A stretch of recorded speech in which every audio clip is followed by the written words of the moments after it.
Ya, Gus Miftah Maulana sudah meminta maaf. Tadi kita saksikan bersama juga video dari Pak Sun Haji sendiri juga meminta kepada Presiden agar tidak usah menerima pengunduran dirinya Gus Miftah. Nah tadi juga menarik ini pernyataan dari Bung Mustafa menyebutkan sekarang narasi ini belum selesai kasusnya kalau menurut Bung Tova. Karena narasinya bergeser sekarang bahwa yang terjadi terhadap Pak Sun Haji adalah cara dari Allah ya menaikkan derajat Pak Sun Haji. Anda keberatan dengan itu emangnya Bung Tova? Ya ini kan meskipun tipikalnya Miftah itu seperti itu bertahun-tahun, tapi waktu dan tempat itu mempengaruhi. Jadi misalkan ini sekarang ada tukang es teh. Kemarin pengajian di Solo diisi oleh Ustadz circle-nya Ustadz Miftah juga nggak bisa. Ada ratusan tukang es teh mencoba mendekati panggung, berharap dia dimaki-maki kira-kira gitulah. Nggak jadi nggak sukses juga.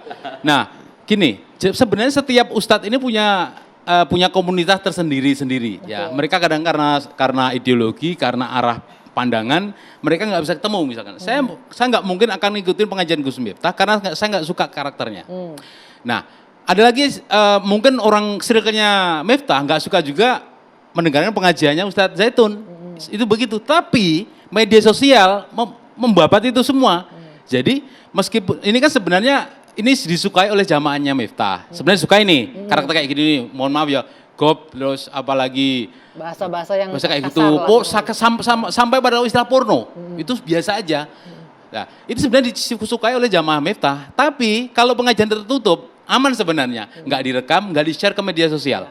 Sekarang persoalannya yang jorok, junto, buruk ini kemudian di-share di media sosial. Akhirnya komunitas yang tidak suka kepada Miftah tentu protes karena beda pandangan kan.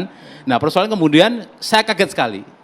Selain main di media sosial yang membela mati-matian terhadap Miftah itu justru ustadz-ustadz yang terkenal yang ada di Jawa istilahnya. Yang terkenal. Kenapa Anda kaget dengan hal itu? Kan saya kira mereka tidak suka dengan seperti itu. Tapi ternyata mereka suka sekali. Meskipun misalkan mohon maaf ya, ini dibantah oleh PBNU ya, si Syafiq Ali mengatakan itu bukan tradisi NU kayak kata-kata kayak gitu. Tapi pemilik pesantren di Jawa yang sudah sangat terkenal namanya, saya nggak usah saya sebut ya, itu justru membela. Bahkan ada yang salah satu yang sering tampil di sini yang pakai. Dia cerita nggak alasannya kenapa ngebelain? Beralasan itu biasa di kami seperti itu. Iya biasa di Anda, tetapi ketika ini keluar melalui media sosial bermasalah. Oke, sebentar nih mumpung ada dari PKB nih. PKB dan NU ini kan bersahabat juga nih Pak Hasbi ya. Tapi dikatakan begitu ini biasa kok di tempat kami dakwah-dakwah dengan karakter seperti Miftah ini. Apa benar begitu? Sebenarnya begini Mbak, terima kasih Mbak Widya. Fenomena seperti Gus Miftah ini sudah lama terjadi seperti ini. Kita lihat Gus Miftah ini hanya karena apes. Sudah lama dalam artian masif dilakukan oleh dai-dai yang lain juga? Bukan, mohon maaf. Saya tidak menyebutkan beberapa habaib ngomong seperti ini. Anda bahkan ngomong bahasa binatang kok. Bahasa binatang. Coba Anda cek pada tahun 2017. Sampai mengkafirkan sesama Islam kok. Lalu maksudnya apa? Menormalisasi, kita harus menerima aja. Menormalisasi dakwah begitu. Kalimat dakwah-dakwah ini perlu diluruskan. Banyak masyarakat, ulama-ulama yang belum pantas jadi ulama udah mengaku ulama, itulah. Yang pendidikannya belum ini kan ini permasalahannya seperti itu. Saya di sini ada kata-kata bagus ini. Saya dari ulama besar Saudi, dia itu sudah oposisi pemerintah Saudi, yang dibunuh oleh Saudi, Salman Al-Audah itu. Kalimatnya seperti ini, Pak. Jadi kapasitas saya jadi kiai di sini. Gimana kalimatnya, Pak Hasbi? Jadi seperti ini, Pak. Al-kalimah mislur rasasah idza kharajat la ta'ud wa idza kharajat farubbama jarahat au qatalat au asmut. Artinya kalimat ucapan yang sudah keluar itu seperti peluru. Idza kharajat la ta'ud. Kalau sudah keluar tidak akan kembali. Ya. Itu bisa membunuh orang, bisa mengakibatkan orang luka, bisa mengakibatkan orang sakit. Nah, kalimat-kalimat seperti ini yang disampaikan oleh ulama-ulama kita, oleh orang yang dianggap ulama lah, orang-orang yang dianggap habaib, orang yang dianggap kiai. Tapi kalau untuk Miftah Maulana menurut Anda orang yang punya ilmu agama kan? Saya kurang mengenal baik dengan beliau. Tanya Gus ini mungkin lebih kenal baik. Gimana Gus Said? Tadi kan disebutkan banyak idai-idai sebenarnya nggak punya kompetensi. Kalau kita bicara Gus Miftah, pasti punya ilmu agama dong. Jangan salah Mbak. yang saya maksud ulama itu ulama yang beretika. Nah, ini kalau kiai lebih paham, mungkin Gus Ahid lebih paham. Setiap ini kami kultur ahli sunnah wal jamaah, kami orang NU itu kalau ngaji di kitab fikih itu kan pertama kita buka ada kalimat itu man tafaqqah wa lam yatasawwab patadzandak. Orang yang alim, yang pintar tapi akhlaknya enggak ada, maka dikategorikan lindik. Ini perlu disertifikasi. Enggak, tunggu sebentar. Sebelum kita masuk ke sertifikasi Pak Hasbi, sebelum kita masuk ke sertifikasi, tadi kan Anda bilang banyak yang punya ilmu tapi nggak punya etika. Kalau konteks diskusi kita kan Gus Miftah nih, kalau menurut Anda ada nggak di Gus Miftah ini? Ada ilmu, ada adab, ada etika di sana? Kita Mbak begini, kita sesuatu itu harus melihat, kalau ini saya menurut kacamata saya sebagai orang NU ahli sunnah wal jamaah, menurut Imam Syafi'i itu al-hukmul al-adat muhakamah. Adat itu bisa dijadikan hukum. Nah kita lihat kebiasaan Gus Miftah di wilayah itu, memang kalau memang seperti itu, sudah kita kan melihat budayanya di wilayah masing-masing. Artinya boleh dinormalisasi saja gaya dakwah dengan seperti itu. Kalau misalnya saya orang Betawi, saya ngomong kadang-kadang sama orang di kampung di wilayah saya, kutu kupret loh misalnya seperti itu. Itu mungkin kalau saya ngomong di wilayah masyarakat Jawa, orang akan marah sama saya. Oke, sebentar, nggak ini sopan, menarik nih. kan gitu. Sebentar, ini menarik nih. Pak Kiai, dengan disebutkan harusnya sesuai dengan lingkungannya, dengan karakter daerahnya itu nggak apa-apa bahasanya. Kalau yang saya tangkap ya, artinya kita mencoba menormalisasi hal biasa kok kalau memang karakter daerahnya begitu dengan gaya dakwah seperti Gus Miftah ini. Tetapi kan ada yang namanya standar, ya. Standar itu baik dari syariat maupun dari adat secara bersama, ya.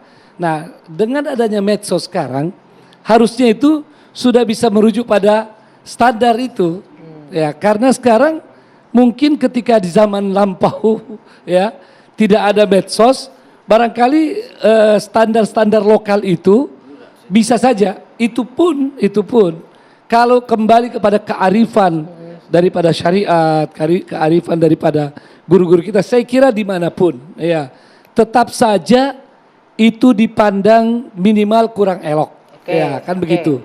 Jadi dipandang kurang elok. Nah yang kurang elok ini ketika dia menyebar, ini yang persoalannya, ya. Nah, makanya saya dari awal mengatakan kita harus objektif. Kalau salah kita bilang salah, ya. Karena kita tidak bicara lagi sekarang ini konteks kampung, konteks komunitas. Kita berbicara sebagai satu bangsa, secara nasional, ya. Secara nasional, ya. Dan ini sebetulnya ada beberapa hal, ya, dalam persoalan etika, kadang-kadang dalam persoalan ilmu, kadang-kadang dalam persoalan wawasan kebangsaan, ya. Ada juga yang bisa salah di situ. Sebelum nanti maka memang diperlukan bagaimana ada standarisasi untuk para dai-dai yang mungkin kita bisa atur di setiap level, ya. Setiap level di setiap daerah, wilayah dan seterusnya. Baik, sebelum kita kira-kira masuk seperti itu. Baik, terima kasih Pak Kiai. Sebelum masuk ke sana, saya tertarik ini dengan obrolan kita tadi, Gus Haid. Anda sempat hari ini komunikasi dengan Gus Miftah ya? Kemarin saya WA-WA-an sama beliau. Apa tuh kalau boleh tahu ceritanya? Gimana Gus Miftah merespon apa yang terjadi di nasional saat ini? Beliau sudah menyatakan baik melalui press conference-nya maupun komunikasi dengan teman-teman yang punya koneksi langsung, bahwa beliau menyadari ada yang salah dari pernyataan beliau di pengajian itu dan beliau minta maaf. Dan beliau berharap tolonglah selesai ini sudah, saya sudah minta maaf kok, apalagi kan bukannya al-Islam itu salimah, Islam itu menyelamatkan, bukan langsung karena salah setitik tadi langsung habis seolah-olah dia nggak punya kebaikan. Faktanya hingga detik ini Gus Miftah masih punya jamaah yang mungkin sampai detik ini jamaah itu belum tentu orang kayak saya, orang kayak Kiai Zaitun, orang kayak Pak Nahrawi atau Kiai atau Habaib Sabun belum tentu mampu untuk masuk ke sana. Dan mereka orang yang juga berhak untuk mendapatkan hidayah dari Allah. Lewat mana hidayah itu? Lewat dai. Nah, tentu kita tidak menormalisasi, tetapi kita mencoba memahami secara adil. Al-adlu minal fikri. Wa khasatan al-adlu minal qalbi. Kalau dari hati sudah adil, insya Allah apa yang kita katakan itu akan sesuai. Karena keadilannya itu totalitas. Sepakat tidak boleh menormalisasi ini ya, Ya, mau di tentu. daerah atau komunitasnya Kalau sendiri salah tidak ya bisa kita sampaikan Oke, salah dan baik. beliau menyatakan salah kok dan Ya. sudah minta maaf gitu loh. Persoalannya sekarang mau diapain ini orang? Mau dihabisin sampai habis. Nggak boleh lagi berdakwah. Faktanya ada mad'u, ada orang yang diajak dakwah oleh beliau yang masih suka dengan gaya reflektifnya dan Oke. seterusnya dan seterusnya. Baik, baik. Kira-kira kita harus adil saja itu. Oke, ini menarik. Yang sudah disinggung berkali-kali. Semua, tadi saya dengar Pak Hasbi, Kiai Haji Zaitun juga sepakat harus ada standarisasi, harus ada sertifikasi. Ini bisa dijelaskan nggak nih? Karena seingat saya tahun 2019 yang lalu sudah sempat muncul nih MUI ya untuk Ya. melakukan standarisasi dan juga sertifikasi DAI yang diminta oleh Kementerian Agama. Apakah ini perlu lagi didorong saat ini? Nanti kita jawab, kita bahas. Kita jeda dulu sejenak, dua sisi kembali sesaat lagi.